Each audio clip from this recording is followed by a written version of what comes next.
మినప్పప్పుతో hotel స్టైల్లో బయట క్రిస్పీగా లోపల మెత్తగా ఉండే వడలు ఎలా తయారు చేయాలో చూద్దాం. Hi friends, welcome back to Aisha's kitchen.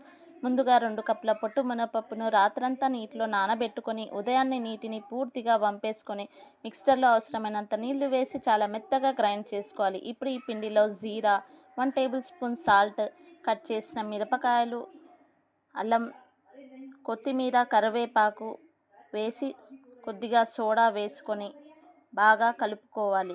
వడలను చేతితో షేప్ చేయడం అందరికీ అంత ఈజీగా రాదు కదా, అందుకే మంచి షేప్లో రావడానికి చిన్న ట్రిక్. ముందుగా ఒక చిన్న బౌల్ తీసుకొని దాని మీద కాటన్ క్లాత్ను తీసుకొని రబ్బర్ బ్యాండ్తో టైట్గా బిగించాలి. ఇప్పుడు ఈ బౌల్ను వాటర్లో లైట్గా తడపాలి. తర్వాత వడ పిండిని తీసుకొని క్లాత్ మీద గుండ్రంగా పెట్టాలి. చేతిని నీటిలో తడుపుకొని వడ మధ్యలో చిన్న హోల్ పెట్టాలి. ఇప్పుడు ఈ బౌల్ మీద ఉన్న వడలను నెమ్మదిగా వేడి వేడి ఆయిల్లో వేసేయాలి.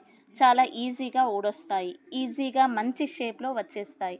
సో ప్రతిసారి వాటర్తో క్లాత్ను తడుపుతూ అన్ని వడలను ఈ విధంగా వేసుకోవాలి. మంచి గోల్డెన్ కలర్ వచ్చే వరకు ఫ్రై చేసుకోవాలి. చూడండి, చేతితో షేప్ చేయడం రాకపోయినా వడలు ఎంత ఈజీగా చక్కని హోటల్ స్టైల్ షేప్లో వచ్చాయో.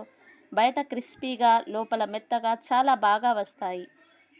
అన్ని వడలను ఈ విధంగానే వేసుకోవాలి. అంతే, హోటల్ స్టైల్లో crispy and tasty vadas ready. ఈ వీడియో కనుక మీకు నచ్చితే లైక్ చేయండి, మీ ఫ్రెండ్స్ అండ్ ఫ్యామిలీతో షేర్ చేయండి. ఇంకా ఇలాంటి యూనిక్ అండ్ ఈజీ రెసిపీస్ కోసం మా ఛానల్ను సబ్స్క్రైబ్ చేయడం మర్చిపోవద్దు.